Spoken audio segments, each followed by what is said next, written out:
Hayırlı сәгатьтә хөрмәтле минем туган тел телеканалының сер итеп кенә тапшыруның тамашачылары. Эфирдә янәдән мин, Роза Хәйруллина, тапшыруның авторы һәм алып баручысы. Дусларым, бүген безнең баш калабыз Уфада зур вакыйга. Әйе, нәкъ вакыйга. Чөнки Рәшит Вакапов исемендәге Халыкара җыр фестиваленең 20 еллык концертының гала концерты бүген безнең Башкортстан концертлар залында тантана итәчәк. Бүген монда тере тавыш, берсеннән-берсе көчле, талантлы җырчыларыбызның чыгышы. Жанлы оркестр һәм инде бик зур дәрәҗәле, сыйфатлы тамаша концерт көтә сезне.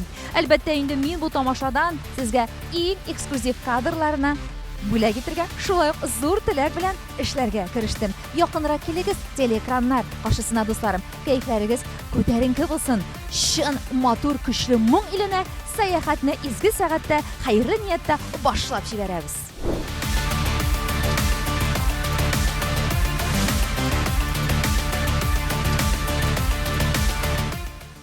Hürmetli dostlar, исегезгә төшерәм. Без бүген Башкортстан концертлар залында Вакапов фестиваленең 20 еллык юбилей концертында.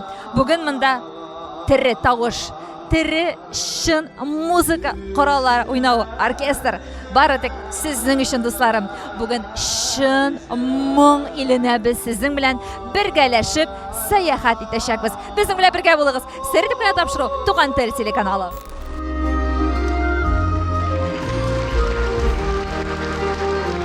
Хөрмәтле тамашачылар, сезнең каршыгызда нәкъ үзе.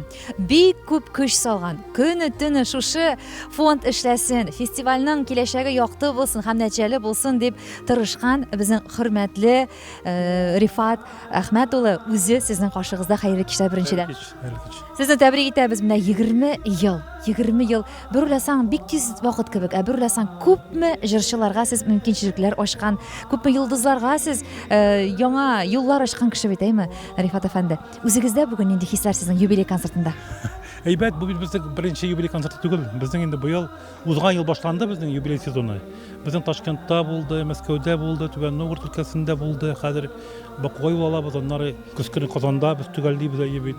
Уфага инде без һәр вакытта бер яктан ниндидер ышанып киләбез әйбәт, чөнки монда бик әйбәт тамашачы, монда теге безнең бит инде үзегез беләсез, безнең репертуарда ниндидер чүп-чар юк. Ул бары тик затлы, сыйфатлы җырлар. Мин заманында мәрхүм Хайдарбеков белән бик шаралаштырмай иде. Һәм ул әйтә иде: "Чын татар моңын, чын татар җырын иң тирәнтен аңлаучы тамашачы Уфада" дип.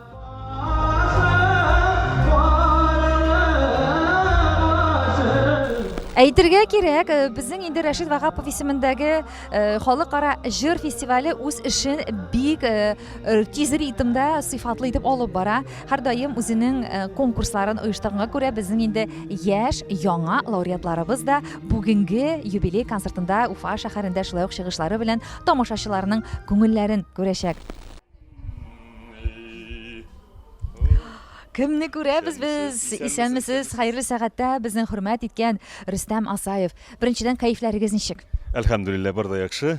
Туган ягыгызга инде ашкынып. Дулкынлану белән инде, дулкынлану хисе белән һәр вакытта.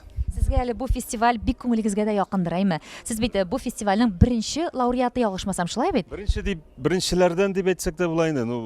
Казанга күчеп китте. Беренче фестивалем минем. Бу фестиваль бик күп юлымны ачты диергә дөресрәге шулай.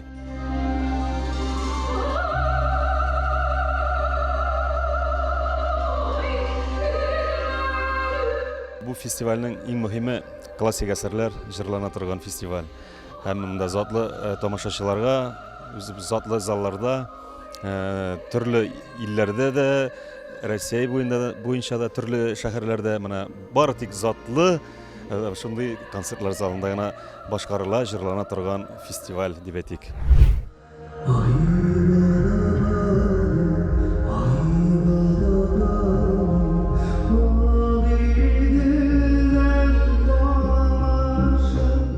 Монда килү шуңа күрә ничектер дусларым янына килгән шикелле. Менә бу Уфа шәһәре, ул һәр вакытта шулай колач җәеп безне каршыла. Анда бит аның расписание ягында да бик җиңел бит ул.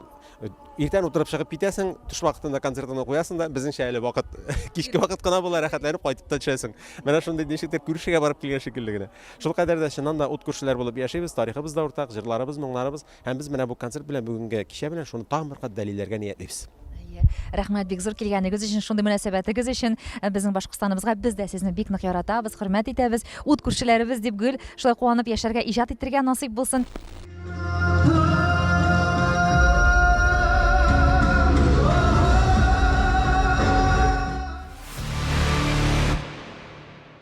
Рәшит Ваһапов фестиваленә тәүәл 20 ел тулды.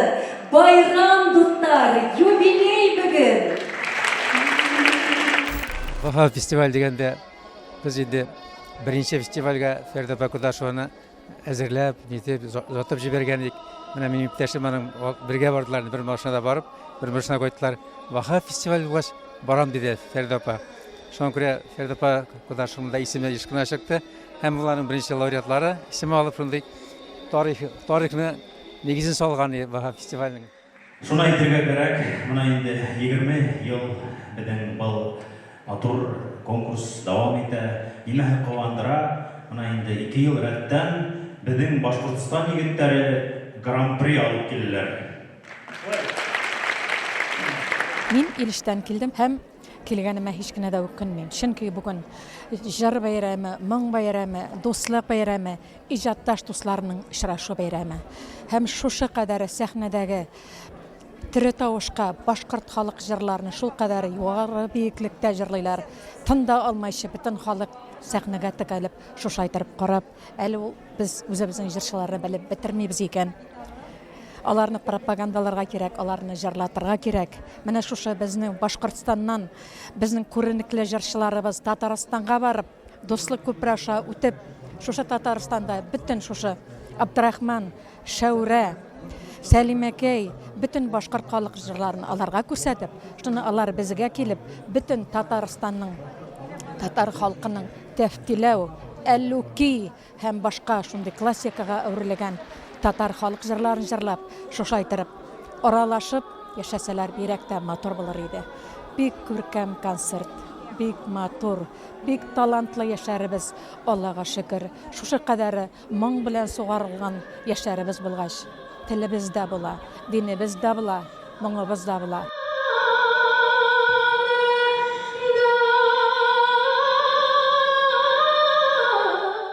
Рөстәм, менә беләсезме, шушы фестивальгә үзенең көчен, үзенең тавышын ничектер менә тикшереп карарга, гомумән шушы фестивальдә катнашырга теләгән җырчыларга кыюрак, тәвәккәлрәк булсын өчен нинди теләкләр җиткерер идегез? Беренчедән инде мин чыннан да бу сорау 2 ел рәттән мин инде жюрида да утырам. Менә артист яшьләребез арасында бик күп талантлы, тавышлы, көчле тавышлы җырчыларыбыз бар. Менә алар шушы традицияны бүгенге көн менә безнең инде элеккеге олы буын артистларыбызның традициялары, менә алар сәхнәгә алып чыгалар.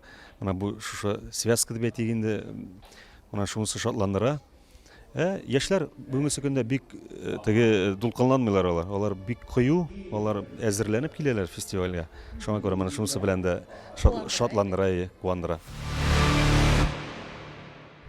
Хөрмәтле тамашачылар, әлегесе мизгелләрдә Курай моңнарына кушылып, шулай ук инде Рәшит Ваһапов фестиваленең яшь лауреаты, үзебезнең Башкортстан егете Алмаз Сирусин бик матур җырын тамашачыларга бүләк итә. Тыңлап киттегез әле. Искиткеч шын моң агыла, дусларым.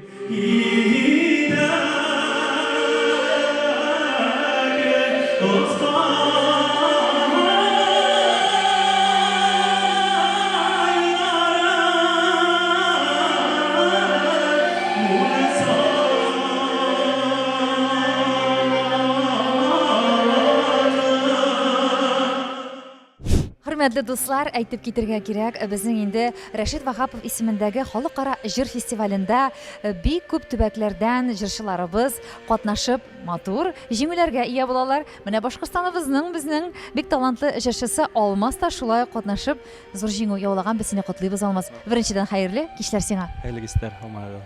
Әйтәле, менә исекә төшерик әле, ничек булды менә син ният иттең, бардың, катнаштың, нинди хисләр кичердең, китаплашып китәле безнең тамашачылар белән. Әлбәттә, Вагапов фестиваленә килгәндә әзерләндем алдан. 2 ел элек барган идем был конкурска. Һәм миңа охшаны, моның организация нисек кабул итәләр. Һәм әйткәндәй миңа үдмәле Казан калаһын барып күреп кайтканда шундай конкурста катнашырга мин сразу ният белдердем. Шулай син беренче тапкыр катнашудан җиңү яуладың. Шулай килеп чыктымы синең тормышыңда? Юк, 2 ел элек мин катнашкан идем. Онда 2нче орын алган идем. Әмма ләкин уның маңына туктап калмадым. 2 ел элек барган идем. Ул вакытта 2нче орын алган идем.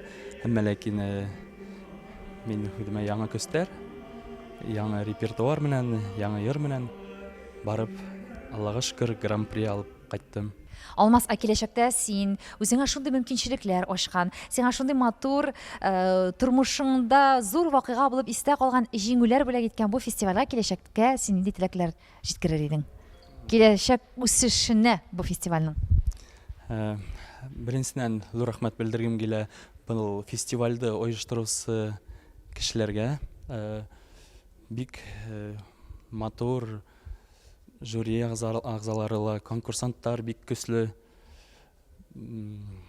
Яшь башкар шулай итеп бездә яшьләрне зур сәхнәгә сыгару өчен зур рәхмәтемне белдерәм.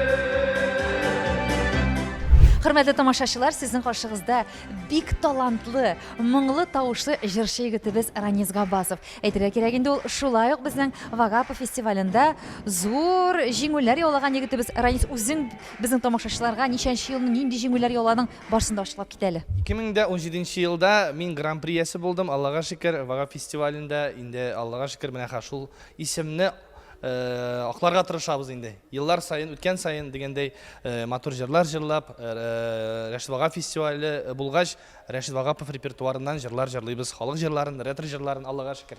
Яшь талантлы җырчылар бәлки менә катнашасылары киләдер, әйме? Әмма дә ләкин нәрсәдер аларга җитеп җитмидер, борчылалар, дулкынаналардыр. Нәрсә киңәш итәргә менә? Әйдәгез, катнашыгыз, бик көчле фестиваль, талантыгызны тагы да арттырыгыз дип әйтәләсең бүгенге көндә.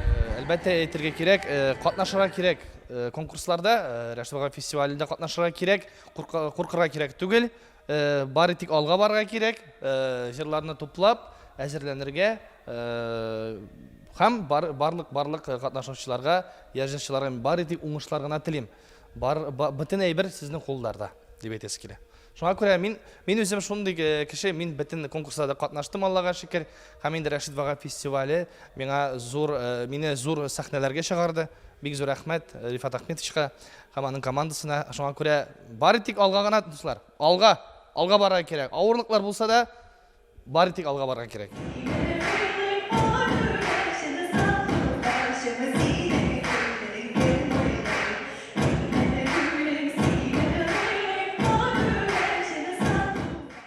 Хөрмәтле дуслар, киләсе безнең шулай ук инде Рәшит Вагапов исемендәге халыкара җыр фестиваленең катнашучысы Инзилә Самитова. Хәерле кичләр. Исәнмесез. Ничек хәлләрегез, Инзилә? Бер килеш. Бер килеш бик дулкынланасыз бугай. Әйдәгез инде сез үзегезнең шушы фестивальгә килеп катнашу тарихын безгә сөйләп китегез әле. Интернет шилтәрендә күрдем, белдерү конкурс игълан итәләр. Катнашырга булдым, заявка тутырдым да җибәрдем. Конкурс 3 турдан. Ничек әйтергә инде? 3 турдан инде, әлбәттә, һәрдаим конкурсларда шулай бит инде. Барлык турларны үтеп, әле безнең кылы концерт булмады. Урынны әлегә белмим. Аллабеста 23 май көнне филармония бакчасында беләбез. Һәм Бакуда да концерт көтелә, анда да сез җиңсәгез, анда да сезгә катнашу мөмкинчелеге була инде, шулай бит? Әйе. Менә конкурсның 3 этабы дидегез, әйме? Кайсы этабы сезнең өчен авыррак булды? Әлбәттә, иң соңгысы. Бер җир белән чыгыш ясарган гомумән менә шушы этапларда. Ничә җир әзерләргә тиеш катнашучы шушы этапларда гомумән чыгып җиңеп чыгыр өчен, үтер өчен. Беренче һәм икенче тур 2 җир җырладык. Берсесе композиторский, икенчесе халык җире, ә өченчесе инде ул бер җир белән генә чыгыш ясадык. Авыр булдымы сиңа? Дулкынландыргыч.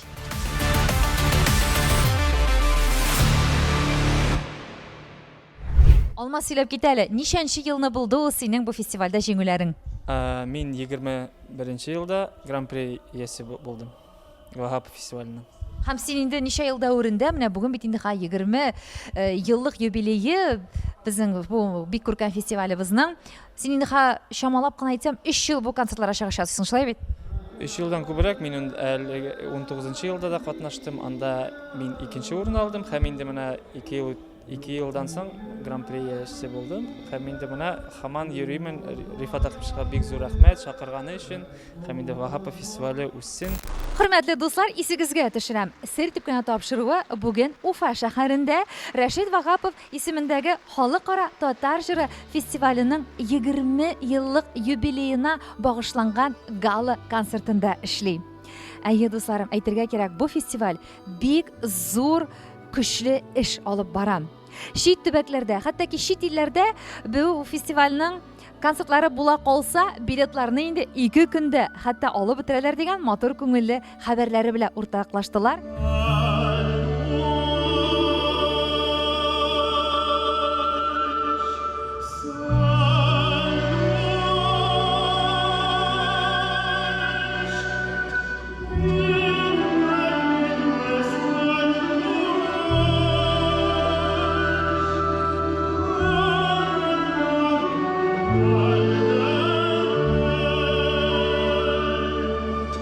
Искиткеч матур концерт бүген карыйбыз. Шундый матур борынгы халык җырларын ишетүе күңелгә шул тиклем май булып ята күңелебезгә. Рәхмәт шундый талантлы җырчылар өчен һәм инде шушы фестивальне оештырган барлык кешеләргә дә зур рәхмәт.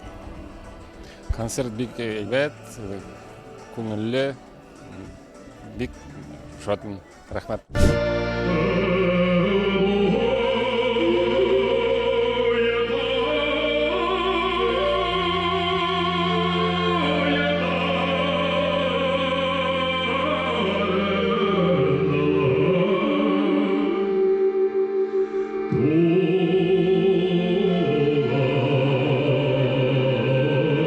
Менә монда мин күрәм шундый затлы җырларны тыңларга, затлы тамашачы, татар җәмәгатьчелегенең зыялыларның каймагы җыелган, шуңа бик абруйлы, бик хөрмәтле кешеләр килгән. Шуңа күрә алар бу концертны тагын бер кат бизиләр.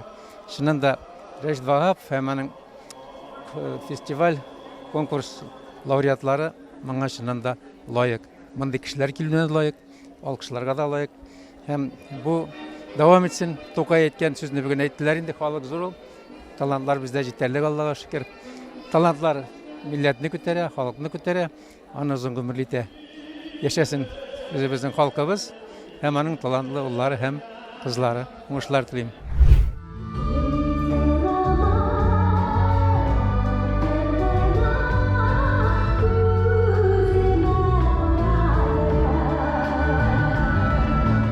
Хөрмәтле тамашачылар, Сер типкәнә тапшыру үзенең эшен дәвам итә. Вахапов фестивале дигәч, бик күпләрегезнең күз алдына менә шушы матур пар, нәкъ шушы фестиваль кавыштырган безнең парлы дуэтыбыз Гөлсирен Абдуллина һәм Азат Абитов күз алдына килә. Шулай бит, дуслар? Әйе, дип күпләрегез утырадыр инде. Хәерле кичләр беренчедән. Хәерле кич, Роза. Исәнмесез. Дөрес әйттем бит инде, сезне нәкъ шушы фестиваль кавыштырды, таныштырды, әйме? Әйе, фестиваль таныштырды, фонд кавыштырды. Менә бит ничек дип Беренче Ахметович таныштырды безне. Инде Рифат Ахметович киңрәк алсаң инде ул фестиваль һәм фонд. Һәм сез бу фондка бигрәк тә инде әйбәт икеләтә рәхмәтлесездер. Беренчедән иҗатыгыз өчен, үсешләрегез, уңышларыгыз өчен һәм инде гаиләгез өчен, шулаймы? Әлбәттә. Ничек теге мөмкинлек чыга, без шунда ук рәхмәтләрне әйтергә тырышабыз. Гомумән беренче тапкыр катнашкан мизгелләрегезне бу фестивальнең конкурсларында хәтерлисезме? Әйе, бер дә онытылмый. 2013 елларда катнаштым мин. Әле бу конкурста, фестивальдә училищедан катнашмыйлар иде бүтүн үстө консерватория, институт культуры, менә шундай зур уку йортларыннан. Мин инде әле училищеда укый гына идем, беренче курста. Нәни генә, бәләкәй генә килеп кердем большой концертный залга. Салих Сайдашев исемдәге. Хәзер бүтүн үстө ариялар җырлыймы? Мин әйтем, ник килдем микән мин монда? Ярар инде, әлдә ярый менә ул минем бер дә онытылмый. Каршыбызда Илһам Шакиров үзе безгә бәя биреп утырды. Мин инде бик нык бәхетлемен менә аңа бәя бирерлек вакытта җырлап калганмын икән дип инде. Вот. Азат, синдән инде хис кичерешләр син хәтерлисеңме? Мен хәтерлеймәм, мен 2015 елда катнашканда әллә нинди зур өметләр багламаган идем. Бер нәрсә килеп чыгыр дип уйламаган идем. Ләкин менә беренче турны үткәч, миңа анда Рифат Әхмәтов шалтыратып, шунда без аңа танышып, ул миңа киңәшләрен бирде. Икенче турда ничегрәк үзеңне әйбәтрәк күрсәтергә дигән киңәшләр. Менә шуннардан соң инде өметләр үсеп китте дә. Аннан соң инде гала концертка да чакыргач, анда мин гала концертка чакырганда да бик шундай момент бар иде. Мине төп режиссер аласы килмәгән иде. Рифат Әхмәтович менә настаивай итеп җырлатты. Вот шул сәмим бик нык истә калган иде. Шуның өчен аңа зур рәхмәтләр. Менә мөмкинлек бар. Зур рәхмәт Рифат Әхмәтович.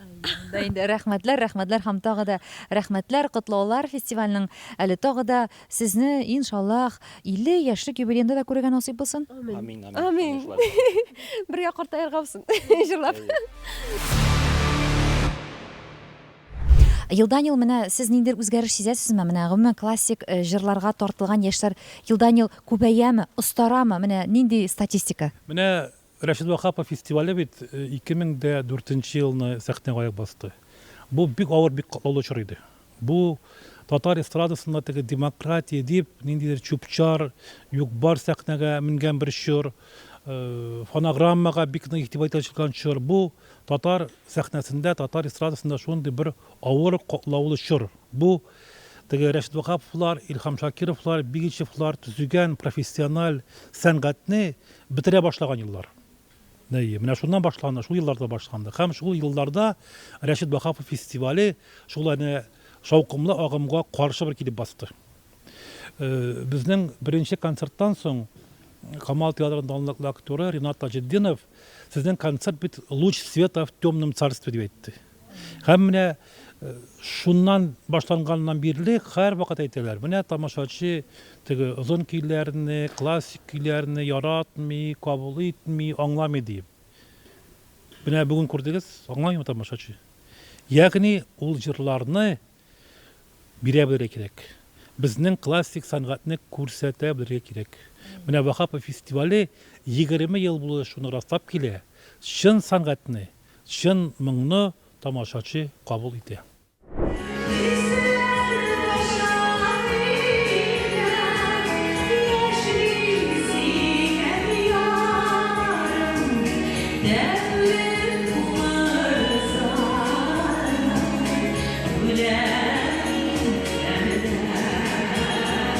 Hörmətli dostlar, bizim indi şulaq festivalımızın юбилей konsertinin məxsus qonağı, o indi yaratqan bizim tatar millətimizin sanduqaşı Zeynəb Fərxədinova, xeyirli işlər.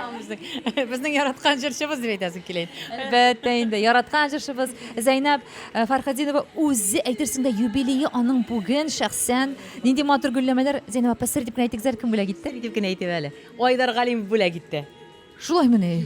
Калдым, Айдар килеп чыкты бүгенге шундый матур концертта искитмәле тамашачы дип беренче тамашачының алкышыннан белергә кирәк. Концертның иштәлеген нәтиҗәсен. Миңа калса Уфа тамашачысы бик җылы кабул итте. Бу кадәрлек матур һәм яшь талантларыбызны инде мин үземдә концертның башыннан ук килдем, чөнки монда мин үземдә бер колагым белән тыңладым, кемнәр, ничек, чөнки мин белмәгән кешеләр дә бар. Шуңа күрә мин бит инде олы кеше буларак, педагог буларак дигәндәй. Педагог буларак кына дигән олы кеше дип әйтәсе килми әле сезне. Зәйнәп апа, һәрвакыт шундый яшьсез, һәрвакыт шундый замана белән атлыйсыз, креативсез үзегез. Шуңа күрә сез димәк инде яшьләрне күзәтеп, нинди нәтиҗәләр ясадыгыз бүген? Талантлар күп, талантлар чыгып тора һәм талантларны барларга кирәк. Менә бүгенге Вахапов фестивале кысасында үткән татар җырының гала концерты бит инде әйме. Әлбәттә барламасаң, күрсәтмәсәң халыкка, ул инде тиз генә чыга алмаячаклар яшьләребез. Шуңа күрә аларга менә шулай юл күрсәтеп, ничек башкару кирәклеген, осталарын, шул остазларын табырга ярдәм итәргә кирәк бу юнәлештә. Һәрбер яшь җырчыга дип әйтәсем килә.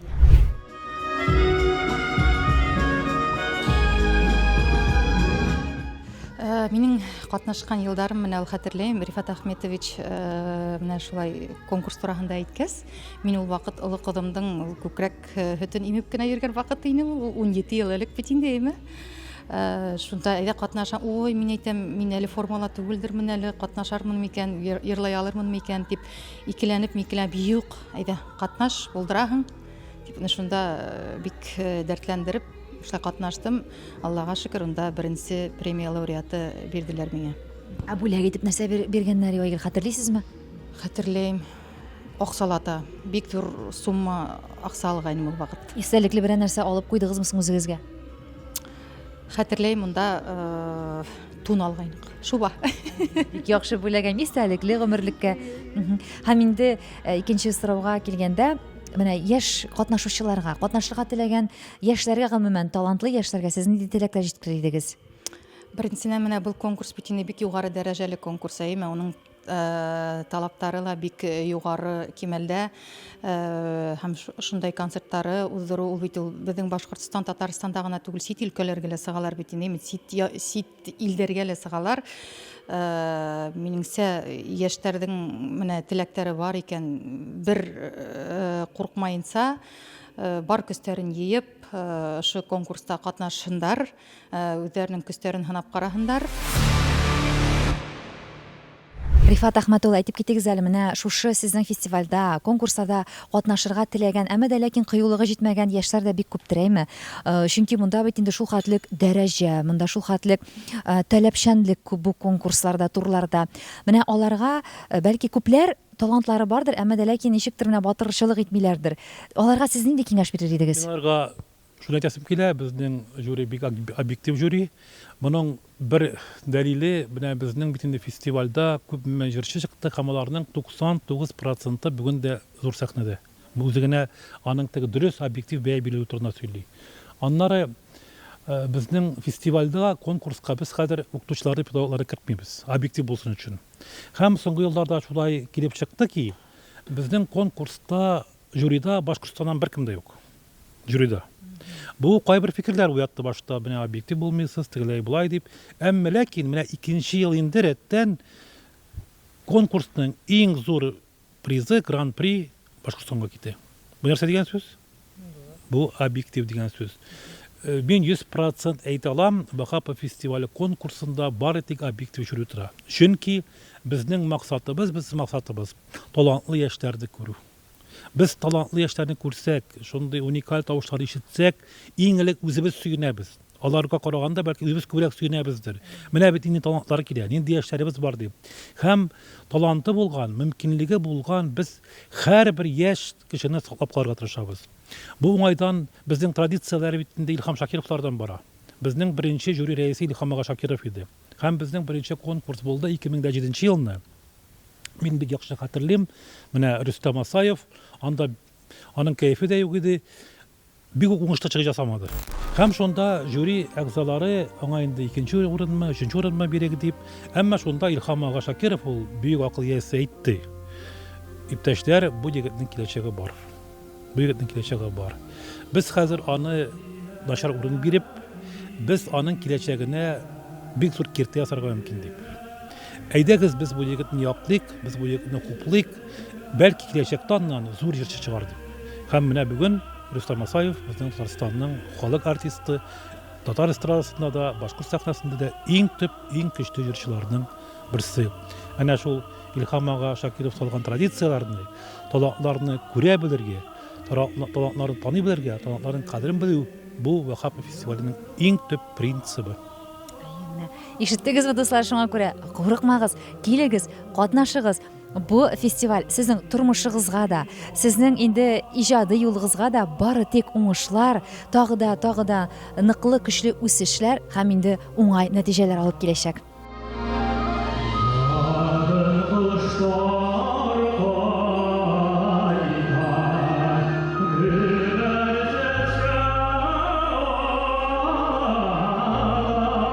Hörmətli tamaşaçılar, юбилей концерты гөрләп дәвам итә. Безнең фестивалебезнең һәм инде махсус кунакларыбызның берсе ул инде Татарстан һәм Башкортстан республикаларының халык артисты Илһам Вәлиев. Хәерле кичләр. Хәерле кич, барчагызга да. Менә сез шундый күренекле, көчле җырчының бүген күңелендә нинди хисләр тантана итә икән шундый безнең шулай көчле фестивальнең юбилей гала концертында? Бу фестиваль концерты инде ул безнең Уфа тамашачысы өчен көтеп алган бик зур бәйрәм концертларының берсе дип әйтергә кирәк. Чөнки инде менә ничә ел хәзер 20нче сезон бит инде. Мин инде аның башлавыннан башлап, шул кунак булып мине Рифат Фаттахов чакырып торды. Мин һәрвакыт шушы концертларга ашкынып торам һәм инде менә жюридә дә утырганым булды. Нәрсә әйтергә кирәк? Менә шушы бүгенге көндәге концерт шаккатып Хайран калып тыңлап тордым сәхнә артыннан. Шул хәтле безнең талантлы яшь җегетләребез, кызларыбыз бар икән дип сөенеп, аның нәрсәсеннән сөенеш, алар менә шундый катмарлы башкорт халык җырларын, шундый катмарлы татар әсәрләрен киң сулышта, курыкмыйча, рәхәтләндереп, менә чын дөрес итеп, чын үзебезчә, чын макам белән шуны башкаралар. Менә нык сөйнешле, нык шатлыклы вакыйга.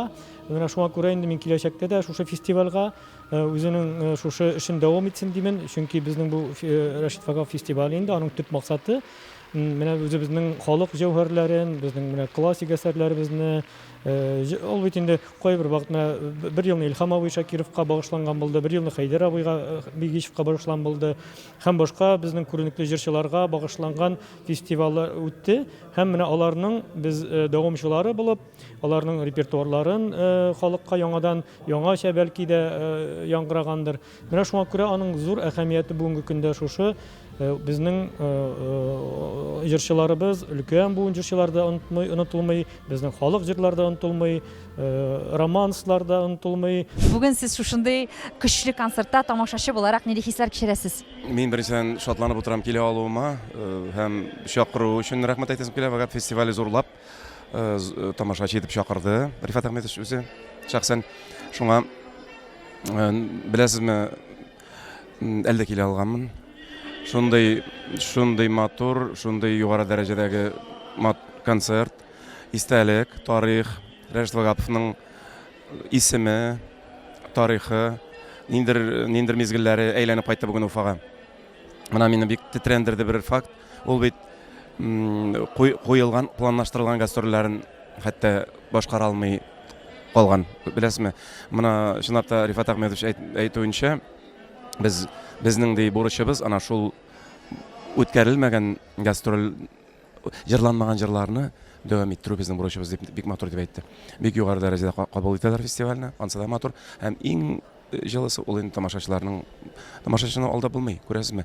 Һәм яшьләр өчен шатланам. Нинди табигать һаман табигать үз эшен эшли. Нинди яшьләр, нинди тембрлар.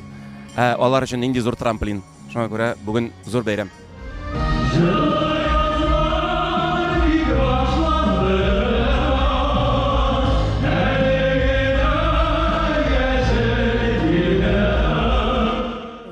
Еллык юбилей.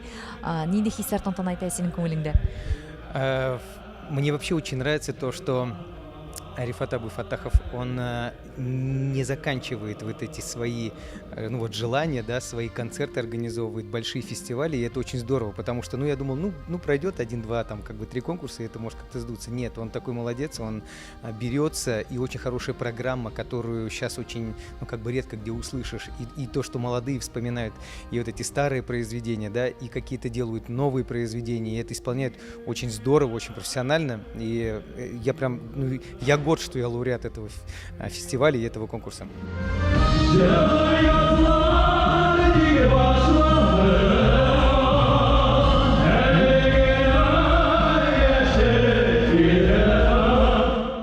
Хөрмәтле дуслар, сезнең каршыгызда шулай ук Рәшит Вагапов халыкара җыр фестиваленең яшь, талантлы, әле күптән түгел генә шулай ук беренче урын яулаган талантлы җырчысы Инсаф. Хәерле кичләр сиңа. Хәерле кичләр исәмез. Уфа шәһәрендә бүген шундый гала концерт, юбилей концерты бара. Нинди хисләр кичерәсең, Инсаф? Әлбәттә бик шатландыра. Уфа халкы белгәнемчә бик җылы халык, җылы каршы алалар, җылы кабул итәләр. Шуңа күрә бик өметләнеп кала бирсез. Чакын. Без дә шуны теләп калабыз сиңа. Инсаф, әйдә әйләнеп кайтыйк әле синең шушы фестивальгә беренче тапкыр катнашырга килгән көннәреңне. Син дулкынландыңмы гомумән? Әлбәттә дулкынлану булды. Ул һәрчак була. Ул булырга да тиеш. Көчеңне җыеп чыгасың инде җырлыйсың. Һәм беренче урын алырмын дип гомумән син ышандыңмы? Юк. Ул барганда инде әлбәттә нидер бәйгә барганда өметләнәсең беренче урын алырга, ләкин әзер булып торасың нинди булса да урынга. Шуңа күрә шатландым, әлбәттә.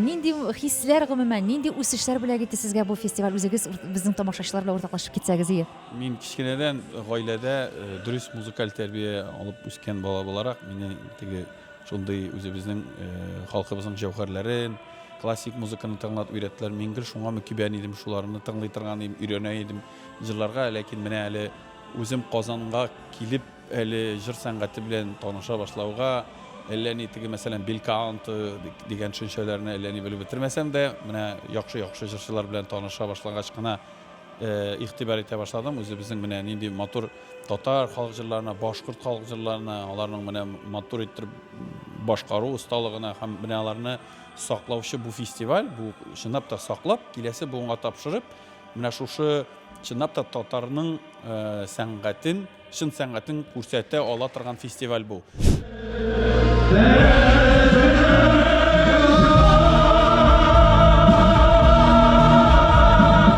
Бұл конкурста аслында әйткәндә шул хәтлем бик яхшы конкурс дип әйтәм. Чөнки нинди генә милләттән булмаһын, ул татармы, ул башкортмы, ул казак булһынмы, ул үзбәк булһынмы.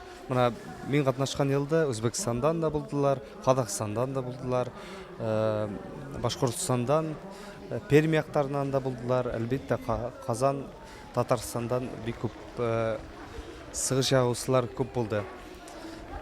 Береннән-бере талантлылар. Әлеге көндә лә ул егетләр, кызлар белән аралашабыз, бер-беребезне онытмайбыз, хәлдәребезне белешеп торабыз. Менә бит нинди зур әһәмияткә ия бу фестиваль, шулай бит. Яңа танышулар, яңа тәҗрибә белән алышлар. Сез бит шулай ук аралашканда теге хәлләрегезне сорап калмыйсыз, ничектер профессиональ яктан үсү буенча, җыр турында, сәнгать турында, мәдәният турында гомумән сөйләшәсездер, фикер алышасыздыр, шулай бит. Әлбәттә, җыр турында ла күбенсә һөйләшәбез инде. Ничек аранжировкаларды эшләтәгез, кемдә эшләтәгез, кайһы хакка, күпме хакка эшләтәгез дип, менә Казакстан, Үзбәкстан яктарында яшәгән дусларыбыздан сорашып, менә шулай дип эшләргә туры килә инде.